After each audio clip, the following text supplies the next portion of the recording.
This episode is brought to you by Next Level Gaming, located in Salem, Oregon. Take your gaming experience to the next level with their stellar inventory of Magic the Gathering singles, Warhammer 40k miniatures, and overall great customer service. Next Level Gaming. Take your gaming to the next level.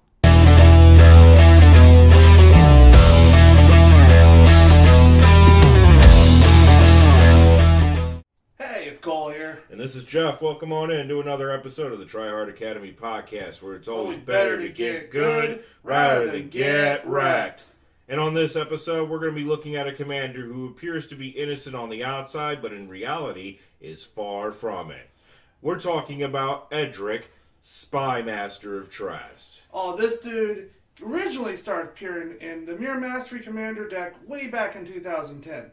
This commander is so hilariously strong that he got the Banhammer in Dual Commander back in 2012. Yeah, it was in fact September of 2012, and during that time, it was basically aggro control matchups all day and all night, and we'll get into that just a little bit. But needless to say, that was not the only archetype this guy spawned. He spawned a couple different archetypes, and one of which we will be talking about on this episode. The Taking Turns Archetype. So before we get into the history of the commander, let's actually look at what this guy is and what this guy can do. He's a 2/2 for 3 converted mana cost, 1 blue and a green, with the following Oracle text. Whenever a creature deals combat damage to one of your opponents, its controller may draw a card. He's also an elf rogue. Seems innocent enough, though, right? Yeah. He doesn't seem like he has all that power to go right over the top and just straight nuking people just by himself. But it's like, why is this guy so powerful? So, your opponent's swinging at, someone other than you, because that's the whole point of the commander, right? He's a political commander. They get to draw cards. Then you get to draw cards off of everyone else because you're swinging in with your own team. I mean, it's basically everybody having a few laughs, dorking around, not really thinking much about this guy, right? Exactly. So, at some point down the line, someone gets this bright idea to clone your Edric, right? Mm-hmm. Now, that's where the hilarity starts ensuing, because now everybody's getting to draw cards off you and the other Edric. Now, imagine if you start cloning Edrics all around the table.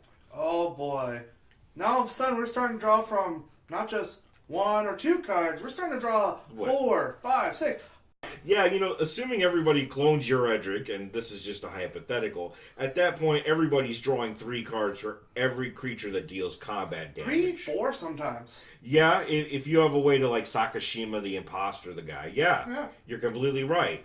It's literally card draw paradise with a benefit that directly extends to any player who doesn't normally have the ability to draw cards all that effectively. And all you got to do is just hit someone else, right? It's pretty easy. Yeah, the fact is, Boros decks would be particularly loving it. Oh, hell yeah, they would. You play dudes, turn sideways, and profit. Yep. So, I'm glad that you mentioned Dual Commander. Remember those games of Dual Commander back in 2011 and 2012?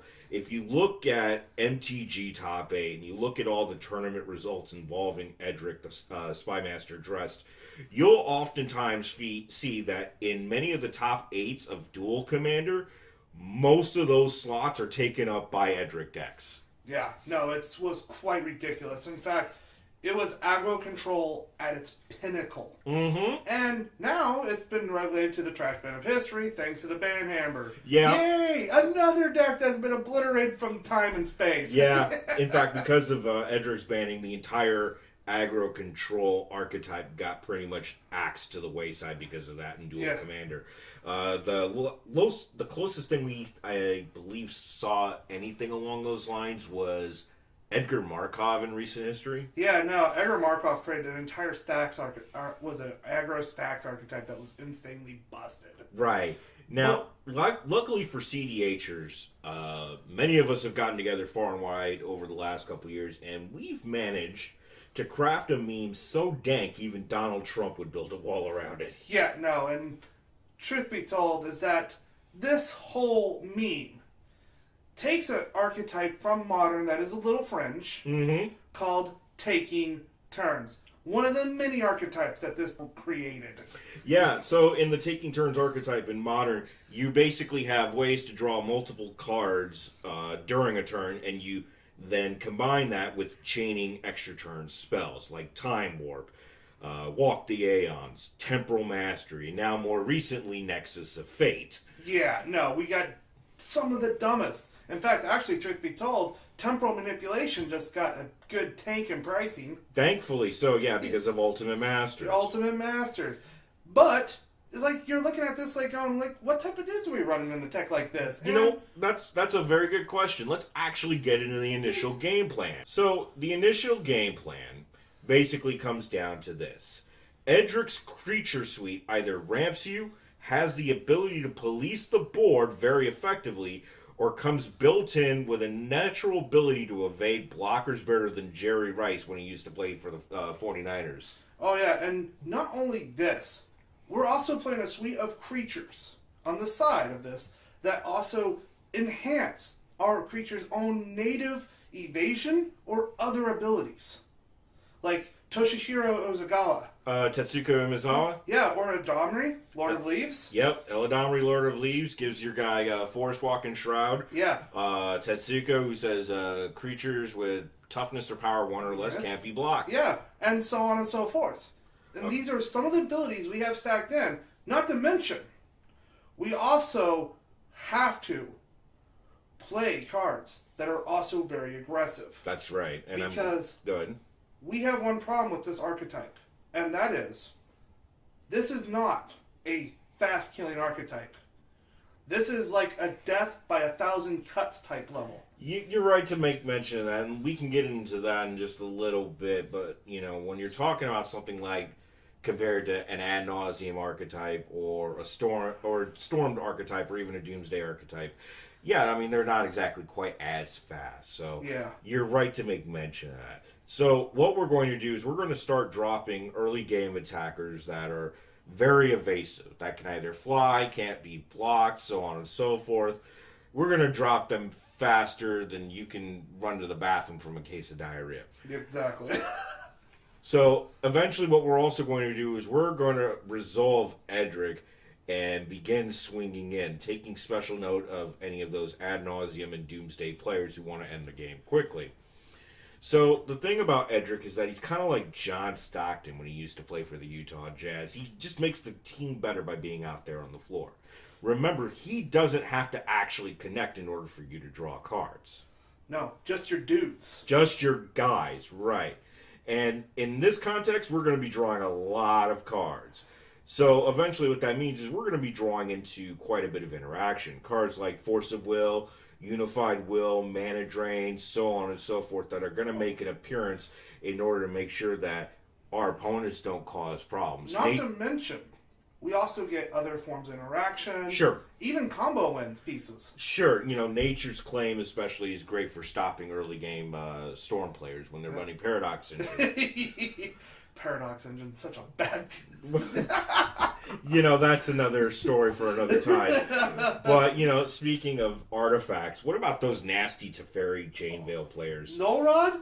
I love Null-Rod. I'd like swinging it around like a stick. Yeah, you know, the Chainveil is a problematic archetype when it comes to Edric because they can just go find their combo piece and then play their general and just win right then and there. Now, that's, like you said, where Null Rod comes in. Null Rod is our ace in the hole. It's literally our saving grace. We're going to be literally using Null Rod as a way to say, no, you can't do that. After all, can't we all just get along? No Rodney King jokes, please. We do have some sensitive listeners out there. All right. So, moving on, let's get into the mid-game and the end-game. Because for the mid-game and the end-game, the mid-game is literally the late game for us. After about turn 4 or 5, possibly as late as turn 6, we should have enough mana to make sure our opponents think twice before doing anything.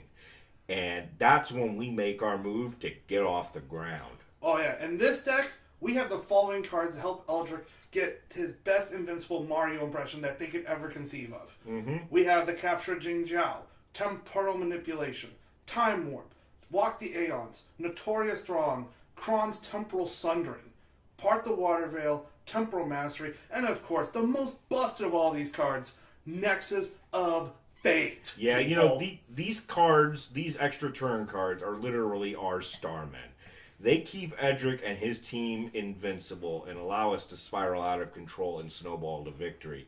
So, to supplement our starmen, we're going to also have a few coin blocks, as it were, that also serve as pseudo starmen in order to help keep that invincibility train going.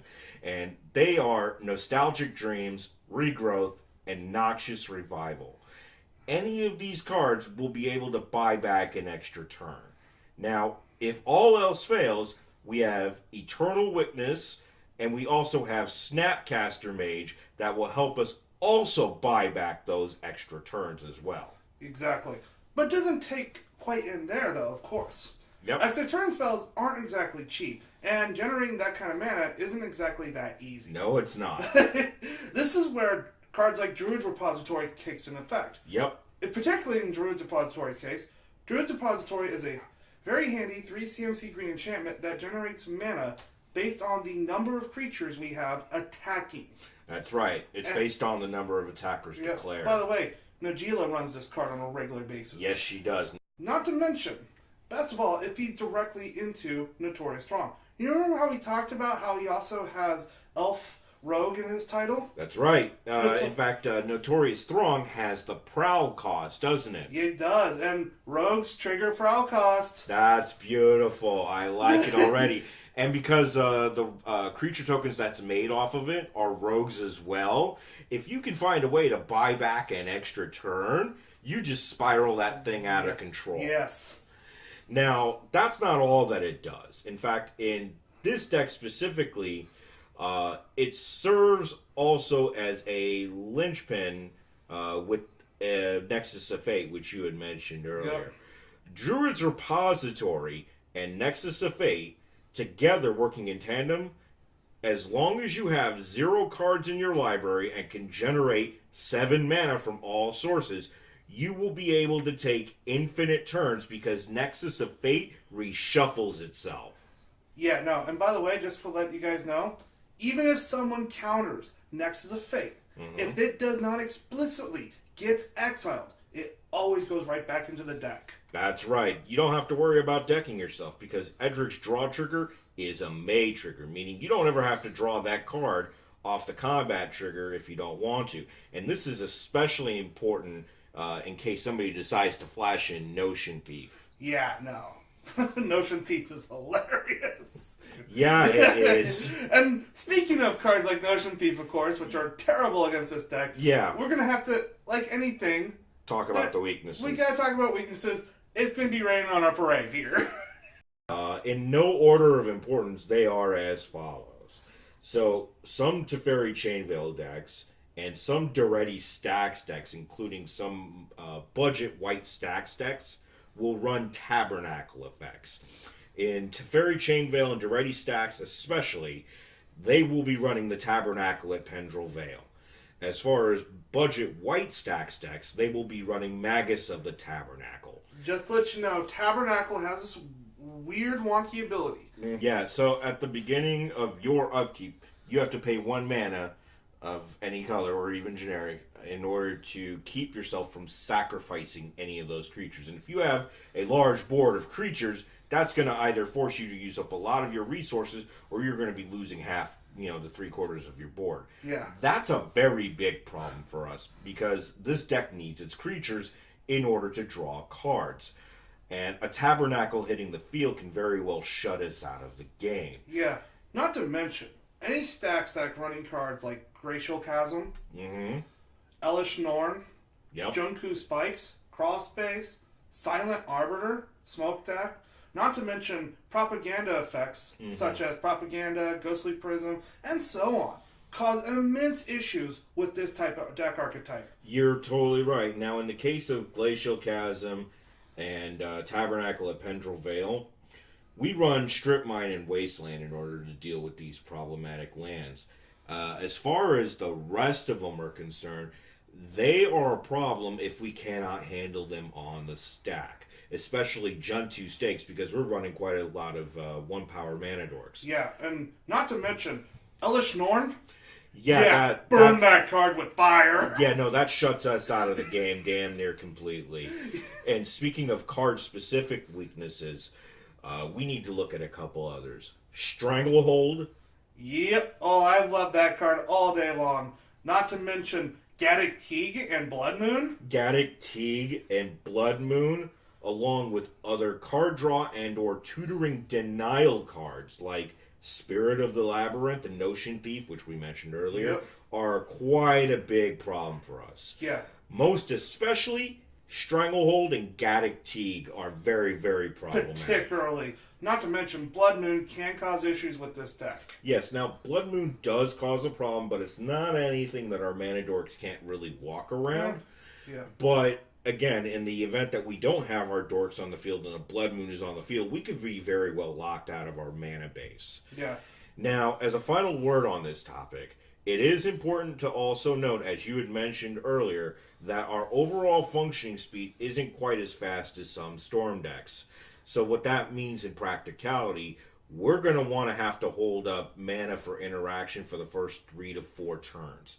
Now, while that's not a hard and fast rule, it's nonetheless a very solid presumption to run under. We also want to be mindful for board wipes like Fire Covenant, Toxic Deluge, and so forth. Yeah, no, because those cards will literally set you back turns behind everybody else. Usually a turn to 2 turns as you're rebuilding your board. Yeah. So that's why, if as long as you have an answer and the mana to deal with it, you're fine. Mm-hmm. So a final thought or two about this archetype before we end this deck tech. If you're familiar with and a fan of the Taking Turns archetype in Modern, this deck is definitely worth taking for a spin. It has quite a bit of get up and go and can catch a table off guard if they're not prepared to deal with it. It's also a very fun deck if you enjoy watching people get salty while you poke them to death with itty-bitty little weenies and dorks. You're not wrong. Especially if you like playing blue, green, or both, really. Yeah. Now, as far as ending games quickly, like if you really want to end games very, very quickly, such as with the Storm archetype, this archetype isn't exactly for you, because it's not exactly the kind of deck that ends games very, very quickly. It seeks to get into the mid-game and end the game right then and there. Now, likewise, if you're looking for grindy games of attrition-based warfare where resource denial is your jam, yeah, this deck definitely not going to be up your alley either. Yeah, no. But either way you slice it, this archetype, while fringe in more recent years, still has the power to get off the ground and take the table by surprise. Yes, it does. And by God, when it gets steamrolling, you cannot stop it, and it's hilarious to watch. Yes, it is. So, we're going to also leave a link as far as my particular list, and also, we're also going to leave access to the list in which my list is originally based off of, which is Lab Maniac Simon and Allergy Meds list. Credit to them for originally coming up with this archetype. And as far as that is all concerned, that is about the time that we have for this episode of the Tryhard Academy Podcast. If you like this content, feel free to like, share, and subscribe for more content like this. And as always, it's always better to get good rather than get wrecked.